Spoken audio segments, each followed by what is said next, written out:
ठरलं तर मग या मालिकेच्या आजच्या भागामध्ये रविराज आता पुस्तक वाचत रूममध्ये बसलेला असतो. तेवढ्यातच प्रतिमा तेथे येते. आता लगेचच रविराज जवळ जाते आणि म्हणते, आपल्या माणसांचे कधी आभार मानायचे नसतात, ही तुम्हाला थँक्यू. त्यावेळी रविराज विचारतो, कशासाठी थँक्यू? माझ्या मनावरचं तुम्ही खूप मोठं ओझं कमी केलं, दडपण कमी केलं असं प्रतिमा म्हणते. कारण तुमचा राग अजूनही गेला नसताना तर काय करायचं मला अजूनही कळलंच नसतं, पण तुम्ही योग्य निर्णय घेतला आणि तन्वीला माफ सुद्धा करून टाकलं. तेव्हा रविराज म्हणतो, मी तरी असा किती दिवस राग धरून राहणार होतो ग.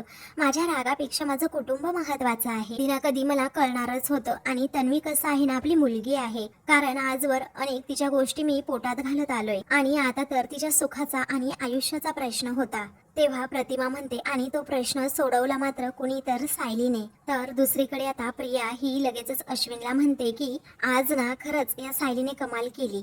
मग आता तो म्हणतो, हो ना, जरा जास्तच ड्रामा केला तिने. तेव्हा प्रिया म्हणते, हो ना, मला कळतच नाही. म्हणजे काय तर म्हणे संसाराचा त्याग करतेय. अरे काही नाही रे अश्विन, सगळी नाटकं होती तिची.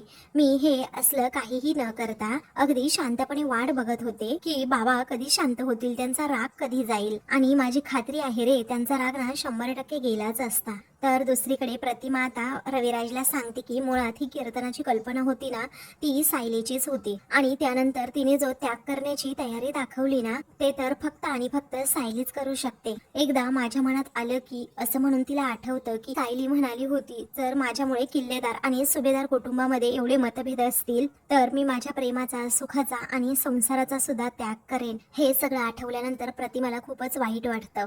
तेव्हा आता लगेचच रविराज विचारतो, प्रतिमा अगं काय तुझ्या मनात आलं सांग ना. तेव्हा प्रतिमा आता हसते आणि म्हणते, नाही काही नाही, जाऊ द्या. त्यावेळी आता रविराज म्हणतो, अगं बोल ना प्रतिमा प्लीज. अगं किती दिवसांनी आपण दोघे असं मोकळेपणाने बोलतोय. प्रतिमा सांगू लागते, हे भांडण खरं तर तन्वीमुळे झालं होतं आणि अश्विनशी लग्न करण्याचा निर्णय सुद्धा तन्वीचाच होता. आणि ते तुम्हाला सांगायचं नाही हे सुद्धा फक्त आणि फक्त तन्वीने ठरवलं होतं. पण तुमचा एवढा मोठा राग घालवण्याची आणि संसार सोडण्याची तयारी कोणी दाखवली तर सायलीने दाखवली. मनाचा हा मोठेपणा खरं तर तन्वीने दाखवायला नको होता का? आणि तुमचा राग काढण्याची जबाबदारी सायलीची तर कधीच नव्हती, ही तन्वीचीच जबाबदारी होती. तर आता असं ती रविराजला पटवून देत असते. तर दुसरीकडे आता प्रिया ही अश्विनला म्हणत असते, बाबांचं माझ्यावर इतकं प्रेम आहे ना की ते फार काळ माझ्यावर असं रुसू शकतच नाही. पण सायलीला कसं आहे ना, सगळ्याचं क्रेडिट घ्यायचं होतं ना, अगदी नेहमीप्रमाणे.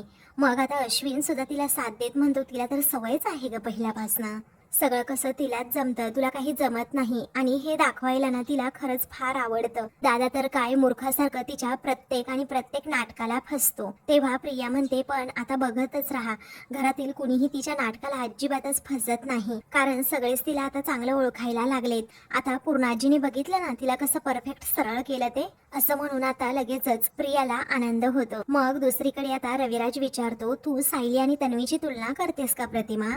तेव्हा प्रतिमा म्हणते, नाही हो, पण तुम्ही मला नेहमी विचारत असताना की सायली माझी एवढी लाडकी का आहे म्हणून, आणि त्याचंच उत्तर हे आहे, कारण सायली म्हणजे ना एक वेगळंच काहीतरी रसायन आहे.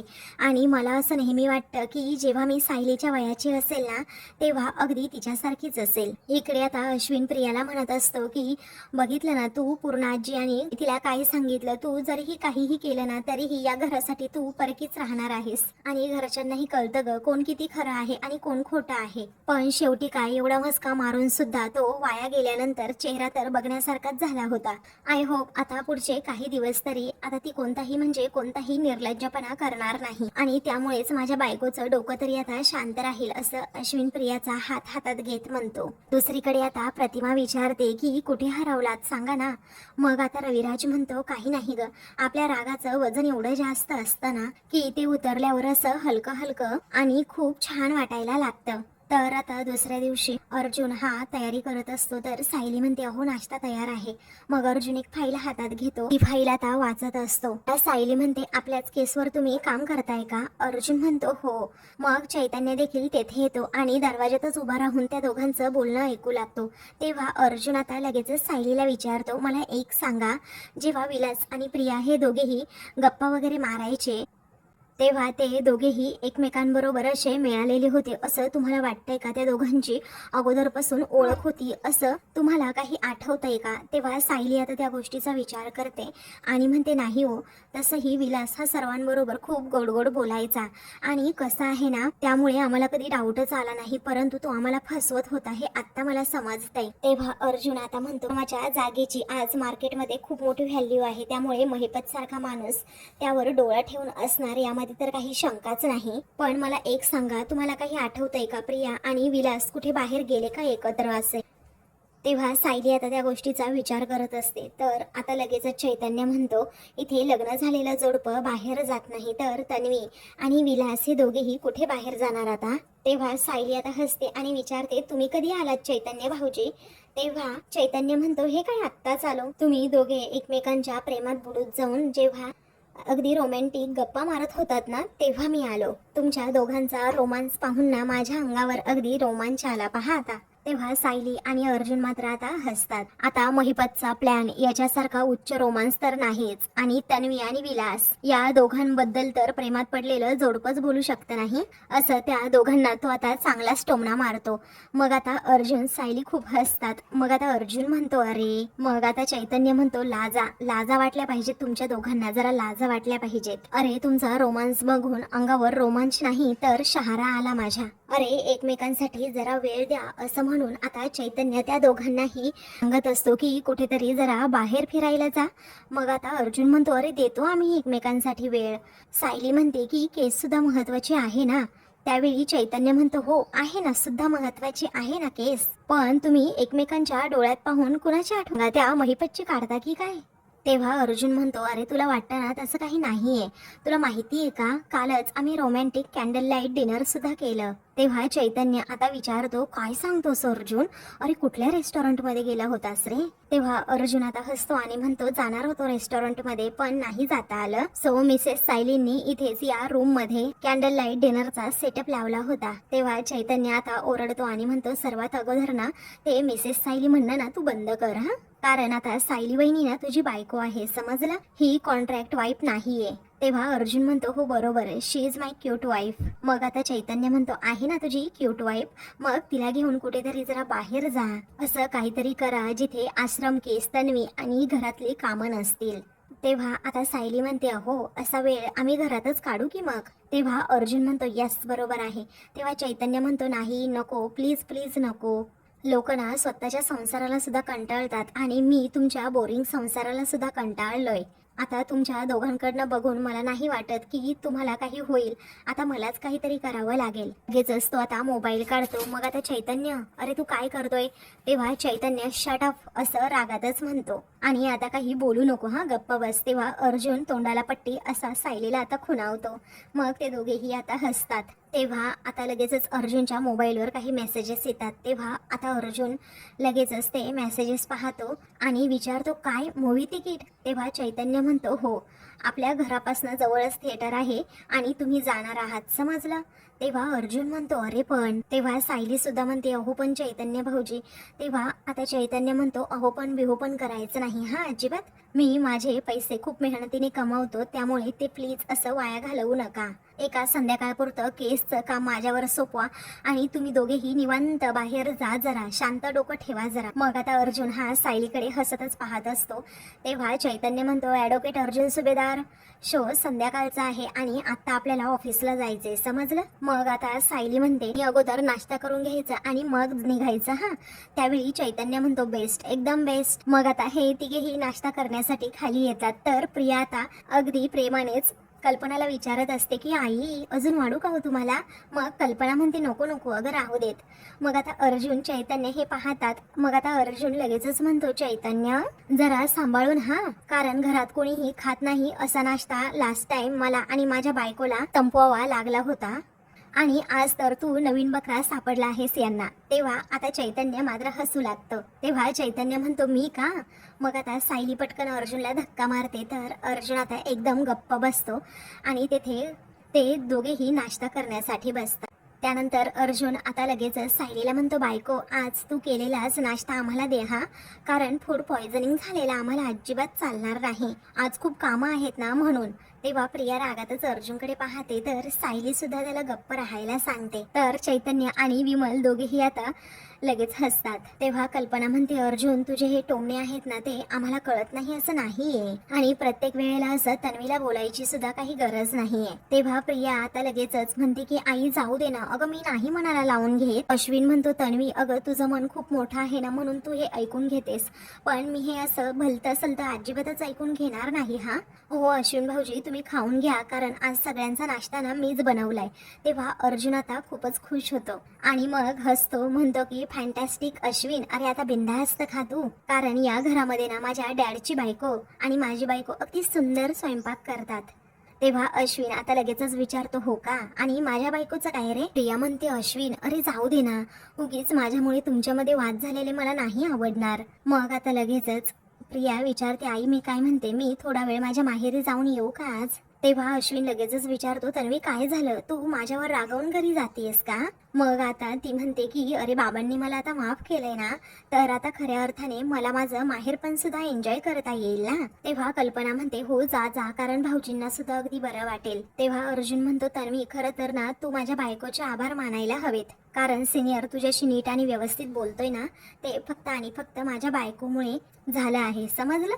तेव्हा सायली आता लगेचच समोर डबा ठेवते आणि म्हणते, हे घ्या आता, याच्यामध्ये नाश्ता सुद्धा आहे आणि त्याचबरोबर आपल्याला दुपारचा डबा सुद्धा दिला आहे, त्यामुळे ना आता तुम्ही निघा हा, चैतन्य भाऊजी यांना घ्या आणि निघा. तेव्हा अर्जुन ओके ओके असं म्हणतो आणि बाय बाय करत आता तिथून जायला निघतो. दाराबाहेर पाऊल टाकणार असतो तेवढ्यातच पुन्हा मागे वळून पाहतो आणि म्हणतो की मम्मा अगं मला एक विचारायचंय, तुझी ही जी बारकी सून आहे ना ती माहेरी जाऊन पुन्हा येणार आहे ना? अगं काय आहे ना, ती अस्मिताईची मैत्रीण आहे, कारण सारखं सारखं माहेरी जायचं आणि तिथेच जाऊन सेटल व्हायचं, आणि जर तिने तसं केलं ना तर खरंच आम्हाला खूप आवडेल, आम्ही ना खूप एन्जॉय करू. तेव्हा चैतन्य मात्र आता खुळकन हसतो, पण मला काय वाटतं मम्मा, अगं तू खूप मिस करशील ना प्रियाला, कारण तुला तिच्याशिवाय आजकाल करमत नाही, असं म्हणून अर्जुन चांगलाच आता टोमणे मारत असतो. तेव्हा सायली आता उगीच वाद नको म्हणून पुन्हा चैतन्याला विचारते, अहो चैतन्य भाऊजी निघताय ना तुम्ही यांना घेऊन? तेव्हा चैतन्य म्हणतो, हो हो निघतो निघतो. तेव्हा तो आता पुन्हा म्हणतो, एन्जॉय युअर माहेर हा, असं म्हणून तो आता सायलीला सुद्धा बाय करतो आणि मग चैतन्य त्याला घेऊन लगेचच तिथून जातो. त्यानंतर लगेचच आता प्रिया म्हणते, आई तुमचं खाऊन झाल्यानंतर सांगा हा, मग मी हे सगळं आवरून घेते आणि मगच निघते. तेव्हा कल्पना म्हणते, अगं राहू देत विमल, सगळं काही आवरेन, तू जा आता, कारण तितका जास्त वेळ तुला माहेरी राहता येईल. तर दुसरीकडे आता दामिनीला घेऊन महिपत साक्षीला भेटायला आलेला असतो. तेव्हा साक्षी, मी तुला म्हटलं होतं ना गं, आपल्या तारणहार तुला दलदलीतून बाहेर काढणाऱ्या या आपल्या देशमुख मॅडम आहेत, असं आता महिपत बडबड करत असतो. तेव्हा दामिनी त्याला म्हणते की गप्प राहा, एकदम एकदम ड्रामा तुमचा ना हा बंद करायचा, कारण मी तिची वकील आहे आणि ती माझी क्लायंट आहे, एवढी ओळख पुरेशी आहे. तेव्हा जरा उत्साहाला आवर घालाल का, असं आता लगेचच साक्षी विचारते. तेव्हा पत नाकावर आता बोट ठेवतो आणि आपला गप्प राहतो. त्यानंतर दामिनी आता स्वतःची ओळख सांगू लागते की मी दामिनी देशमुख. तेव्हा साक्षी आता लगेचच पुढे हात करत म्हणते, हॅलो मी साक्षी शिखरे, परंतु आता दामिनी तिच्या बरोबर अजिबातच हात मिळवत नाही. तेव्हा साक्षी आता लगेचच विचारते, माझ्याबद्दल तर तुम्हाला सगळं काही माहीत असेलच ना? मग आता लगेचच दामिनी म्हणते, नाही सगळं नाही माहिती मला, आणि हे सगळं जाणून घेण्यासाठीच मी इथे आली आहे. तेव्हा साक्षी लगेचच म्हणते, तुम्हाला हवं ते विचारा, मी सगळं काही खरं सांगेन, पण प्लीज प्लीज मला इथनं बाहेर काढा. मी खरं सांगते, मला एक क्षण सुद्धा इथे थांबणं आता खूपच अवघड झाले. तेव्हा लगेचच आता दामिनी म्हणते की हो आपण विलास मर्डर केसबद्दल बोलूच, पण त्या अगोदर आता जी शिक्षा झाली आहे ना त्याबद्दल थोडंसं बोलूयात. तेव्हा आता लगेचच अथर्व विचारे, हे नेमकं काय प्रकरण आहे असं दामिनी विचारते. महिपत आता लगेचच बोलू लागतो, तुम्हाला नाही सांगितलं का, तो एक सावत्र भाऊ उभा केला होता. तेव्हा दामिनी आता बोटाचा इशारा करून महिपतला गप्प करत, तुम्हाला विचारलंय का मी, असं रागातच म्हणते. त्यानंतर आता दामिनी विचारते, मला सांग आता हा अर्जुन सुभेदार अथर्व विचारे बरोबर पोहोचलाच कसा? तेव्हा साक्षी म्हणते, हा अर्जुन सुभेदार आहे ना, तो खूप म्हणजे खूपच हुशार वकील आहे. अहो मी तुम्हाला सांगते, आम्हाला तर काहीच कल्पना नव्हती, आणि त्या अर्जुन सुभेदारने सरळ त्या अथर्व विचारेलाच कोर्टात उभं केलं. मग आता कोर्टामध्ये जे जे काही घडलं ते सगळं काही आता दामिनीला साक्षी सांगू लागते. मग आता लगेचच जेवढं काही झालं तेवढं सगळं साक्षीने सांगितल्यानंतर दामिनी सगळं काही ऐकते आणि लगेचच दामिनीला म्हणते की ठीक आहे ना, मी थोडंफार काही खोटं बोललं असेल, परंतु या सगळ्याचा फायदा कोणी घेतला तर अर्जुन सुभेदाराने गैरफायदाच घेतला. मी फक्त एवढंच म्हणाले होते ना की दामिनी आता लगेचच चिडते आणि तिला बोटाचा इशारा करत पुन्हा गप्प करत म्हणते, माझ्याशी बोलताना थोडं खोटं, फक्त एवढंच. असल्या फालतू टर्म्स अजिबातच वापरायच्या नाहीत. त्यांना काय होतं की एखाद्या घाणेरड्या साळसूतपणाचा वास येतो, आपल्या अजिबातच कामाचा नाहीये, बरोबर? तेव्हा महिपत आता लगेचच साक्षीला म्हणतो, परत असं करू नकोस. त्यानंतर दामिनी म्हणते, नंबर 2, ही वकील आपला कधीही गैरफायदा घेत नाही, कारण आपण त्याला गैरफायदा घेऊन देतो, कारण आपलं असत्य त्याच्यासमोर उघड पडलेलं असतं. आणि आता हे असत्य लपवायचं असेल तर सत्य काय आहे ना हे मला समजलंच पाहिजे. सुद्धा अगदी पूर्ण सत्य आणि सगळं काही सांगायचं, अगदी पहिल्या दिवसापासून सगळं काही सांगायचं. पोटामध्ये किती वेळेला काय काय खोटं बोललीयेस आणि कोणकोणते खोटे पुरावे सादर केलेत, किती लोकांना आणि किती पैसे चारलेत, अगदी सगळं काही सांगायचं. कारण करताना लाज नाही ना वाटली, मग वकिलाला सांगताना सुद्धा अजिबातच नाही वाटली पाहिजे. आता बोल पटकन.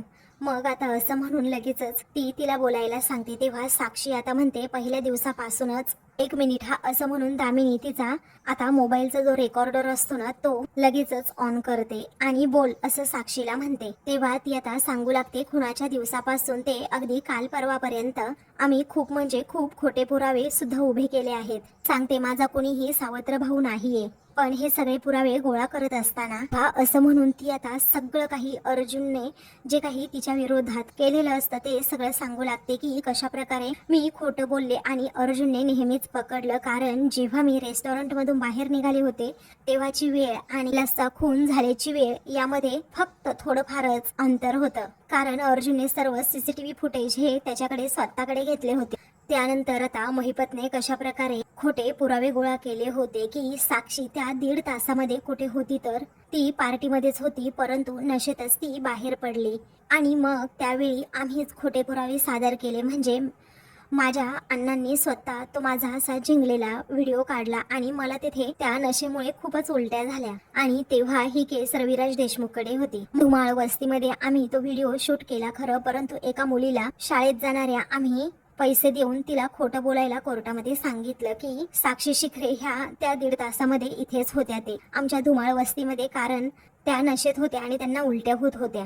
पण अर्जुनने आमचा तोही प्लॅन अगदी उधळून लावला, हे सगळं काही साक्षी आता सांगत असते. त्यानंतर अजून एक खोटा पुरावा म्हणजे अथर्व विचारे की माझ्या आईचा तो मुलगा होता, म्हणजे माझा सावत्र भाऊ म्हणायला हरकत नाही. त्याच्या अंत्यविधीसाठी मी त्या 1.5 तासामध्ये तिकडे गेले होते पार्टीमधून. अथर्वचा ऍक्सिडेंट झाला होता आणि त्यामध्येच त्याचा मृत्यू झाला. मग त्याचे अंत्यसंस्कार करण्यासाठी जेव्हा मी तिकडे गेले तेव्हा मला समजलं की हा माझा सावत्र भाऊ आहे म्हणून. आणि कशा प्रकारे मी आणि पवारने मिळून सर्व खोटे पुरावे कोर्टासमोर सादर केले होते आणि डायरेक्ट अथर्व विचारेलाच कोर्टामध्ये सर्वांसमोर उभं करून अर्जुनने आमचा पर्दाफाश केला, हे सगळं काही आता साक्षी सांगू लागते. आणि हे सगळं काही आता दामिनी रेकॉर्ड करून घेत असते. तर साक्षी आता हे सांगता सांगता जरा घाबरलेलीच असते.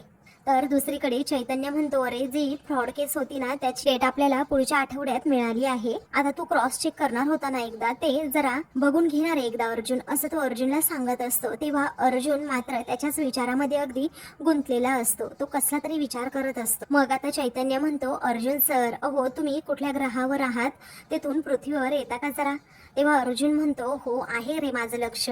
काम कर, तू या केसचा सगळ्या डिटेल्स बघ, तूच हँडल कर, मला सांगू नको त्याबद्दल. त्या पीएशी सुद्धा तूच बोलून घे. तेव्हा चैतन्य म्हणतो, 1 मिनिट अर्जुन, तुझं चाललंय काय? तेव्हा अर्जुन आता लगेचच सांगतो की आश्रम केसचा विचार माझ्या डोक्यात सुरू आहे.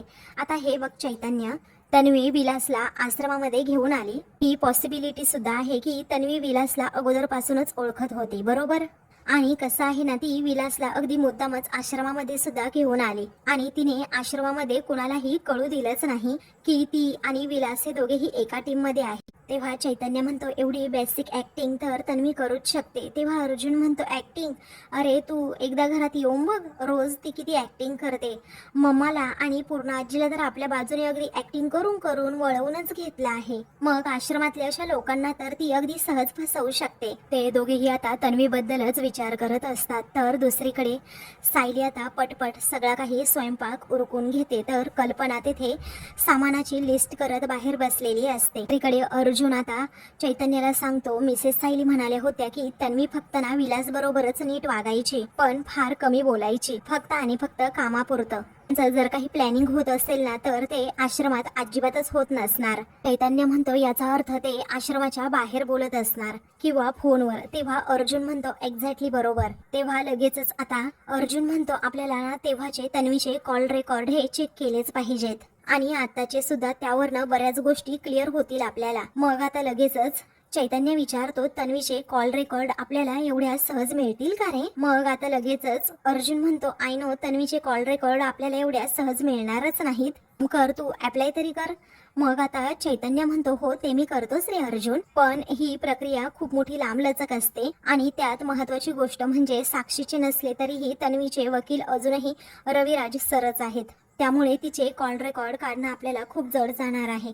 तेव्हा अर्जुन म्हणतो आय नो, पण आपल्याला ते करावं लागेलच, तू फक्त अप्लाय कर. तेव्हा चैतन्य आता ओके असं म्हणतो. आणि ॲडव्होकेट अर्जुन सुभेदार, अहो तुम्ही ॲडव्होकेट म्हणून सगळी कामं करताय ते ठीक आहे, पण नवऱ्याचं सुद्धा आता कर्तव्य पार पाडा म्हणजे झालं. अरे तुझ्या बायकोला घेऊन तुला मूवी डेटला जायचं एवढं लक्षात, हिनींना पिकअप करायचंय ना तुला. तेव्हा अर्जुन मोबाईल मध्ये पाहतो आणि म्हणतो आहे रे वेळ अजून आपल्याकडे, काम संपवतो आणि मगच जातो मी हा. तेव्हा चैतन्य आता हसतो. मग आता सर ऐका ना, हॅव अ फन हा, असं तो अर्जुनला मुद्दामच चिडवतो. तेव्हा अर्जुन मात्र आता खूप हसतो. मग त्यानंतर ते दोघेही आपापली कामं आता करू लागतात. इकडे सायलीचं सर्व स्वयंपाक आता उरकलेला असतो. तेव्हा आता लगेचच ती कल्पना जवळ जाते आणि विचारते काही हवंय का तुम्हाला आई? मग आता कल्पना काहीच बोलत नाही. त्यानंतर सायली म्हणते रात्रीचा सर्व स्वयंपाक आई मी बनवून ठेवलाय हा, आम्ही दोघेही सिनेमा बघायला चाललो आहोत. चैतन्य भाऊजींनी खूपच आग्रह केला आणि तिकीट सुद्धा काढली आणि म्हणूनच आम्ही जातोय. तेव्हा लगेचच आता कल्पना रागात म्हणते लग्नाच्या कॉन्ट्रॅक्ट सारखी गोष्ट आम्हाला सांगायची नाही आणि सिनेमाला जातोय हे सांगून जायचं का? सगळं काही अगदी विचित्रच आहे. तेव्हा सायली म्हणते अगोदर तुम्हीच आम्हाला म्हणायचात ना की बाहेर जा, एकमेकांना वेळ द्या, आणि आम्ही आता बाहेर जातोय हे ऐकून तुम्हाला आनंदच होईल. मला माहितीये वरवर जरी राग असेल ना तरीही तुमच्या मनात असणारी माया कधीही म्हणजे कधीही कमी होणार नाही. तेव्हा कल्पना रागातच तिला म्हणते तू कुठे जातीये हे मी तुला विचारलंय का? मग उगाचच एवढं बोलायची काही म्हणजे काही गरज नाही. तेव्हा सायली म्हणते आई तुम्ही मला काही विचारलं नाही, पण तुम्हाला प्रश्न पडलाच ना की मी कुठे जातीये ते, मी कुठे जातोय हे तुम्हाला माहित करून घ्यायचं हेही मला माहितीये आणि तुमच्या मनातील प्रेम हे दिवसेंदिवस वाढत जाणार आहे हे सुद्धा मला माहीत आहे. आम्ही येईपर्यंत तुम्ही आमची वाट पाहत राहणार म्हणून मी तुम्हाला सांगितलं. मी जाते हा, तुम्ही जेवण करून घ्या व्यवस्थित, असं सायली आता कल्पनाला म्हणते. दुसरीकडे प्रिया आता लगेचच माहेरी आलेली असते आणि ती आता सर्वांसमोर गप्पा मारते. म्हणते की आई मला एवढं छान वाटतंय, कसं सांगू तुला, अगं मला तर वाटलं होतं की माझं माहेर कायमचं तुटतंय की काय. तेव्हा प्रतिमा लगेचच म्हणते की पण सायलीने तसं होऊ नाही ना दिलं. तेव्हा प्रियाला अजूनच आता राग येतो. तेव्हा प्रिया म्हणते हो, पण आता मी माझं माहेर पण अगदी छान एन्जॉय करणार हा, मस्त खाणार पिणार आणि मस्त पैकी झोपणार सुद्धा. तेव्हा नागराज म्हणतो हो ना सासरी खूप काम करत असशील ना तू. तेव्हा प्रिया म्हणते ऑफकोर्स काका करणारच ना, कारण शेवटी ना मी माझ्या आईची मुलगी आहे. इकडे अर्जुन आणि सायली हे दोघेही आता थिएटर मध्ये आलेले असतात. तेव्हा अर्जुन आणि सायली दोघेही एकमेकांकडे पाहतच राहतात. त्यानंतर अर्जुन आता विचारतो तुम्हाला ही समोर जी माणसं दिसत आहेत ती माहिती आहे आणि इकडची सुद्धा ती माणसं माझ्यावर खूप जळत आहेत, माहिती आहे तुम्हाला, कारण इथल्या सर्वात सुंदर मुलीबरोबर मी डेटवर आलोय. तेव्हा आता सायली लगेचच हसते आणि अर्जुनच्या हातात अगदी हातच घालते आणि म्हणते की इथल्या ज्या मुली दिसत आहेत ना आणि ह्या इथल्या सुद्धा हा मुलींना आपापसात कुजबुजतायत का, माहितीये का? अर्जुन म्हणतो नाही ना. मग सायली म्हणू लागते कारण इथल्या सर्वात रुबाबदार पुरुषाबरोबर मी सिनेमा बघायला आली आहे. तुम्हाला आपली इथली पहिली भेट आठवतीये का, असं सायली विचारते. तेव्हा आता त्या दोघांनाही ते प्रसंग आठवतात की कशा प्रकारे लहान मुलांनी अर्जुनच्या पायावरच तो श्वास सांडवला होता. त्याचबरोबर अर्जुनचं शर्ट देखील खराब केलं होतं. मग आता अर्जुन हा त्या मुलांना खूप बोलला होता. तेवढ्यातच सायली तेथे आलेली असते आणि मग अर्जुन, सर तुम्ही इथे कसे, असं ती विचारते. तेव्हा अर्जुन, आता मिस गडबड घोटाळा, तुम्ही इथे कसे, असं विचारतो. तेव्हा आता सायलीला आणि अर्जुनला ते आठवल्यानंतर दोघेही एकमेकांकडे पाहून आता हसू लागतात. त्यानंतर सायली म्हणते, तुम्ही ना खूप खडूस होतात तेव्हा. तेव्हा अर्जुन म्हणतो, काय, असं म्हणून तो हसतो आणि सायलीला म्हणतो, तुम्ही ना मीच गडबड घोटाळा होतात. आणि तुम्हाला सांगू का, तेव्हा सुद्धा चैतन्य जबरदस्ती मला इथे घेऊन आला होता आणि मी थिएटरच्या आजूबाजूला सुद्धा कधी फिरकायचो नाही. मग आता लगेच सायली म्हणते, अहो आम्हाला तरी कुठे होय असले सिनेमे परवडायचे नव्हते परवडत, पण मुलांना हौस होती आणि त्या दिवशी नेमकं ना मुलांना पॉपकॉर्न खाण्याची खूप इच्छा झाली होती. माझ्याकडे पुरेसे पैसे सुद्धा नव्हते आणि तुम्ही माझ्या मुलांसाठी सर्वांना पॉपकॉर्न घेऊन दिले होते आणि तेव्हा मला वाटलं तुम्ही वरवर जसे वाढतायत ना इतके वाईट नाही आहात. तेव्हा अर्जुन तिच्याकडे पाहतच राहतो. तर सायली आता अर्जुन बरोबर असताना खूपच खुश असते आणि अगदी खळखळून हसते. तेव्हा अर्जुन म्हणतो, तेव्हा आपण ना स्ट्रेंजर्स होतो आणि आता नवरा बायको आहोत. तेव्हा सायली म्हणते, आता पुलाखालनं ना खूप पाणी निघून गेले आणि हा नशिबाचा खेळ आहे सगळा. तेव्हा अर्जुन म्हणतो, आता ना तुम्ही माझ्याकडनं अगदी हक्काने पॉपकॉर्न सुद्धा घेऊ शकता. तेव्हा सायली म्हणते, मग घेऊन द्या बरं मला. अर्जुन विचारतो, खरंच? सायली हो असं म्हणते. तुम्हाला हा व्हिडिओ आवडला असेल तर लाईक करा, शेअर करा आणि चॅनलला सबस्क्राईब करा. बेल नोटिफिकेशन ऑलवर सेट करा जेणेकरून सगळ्या नव्या व्हिडिओंच्या अपडेट्स तुम्हाला मिळतील. तुमच्या प्रतिक्रिया आणि कमेंट्स नक्की कळवा.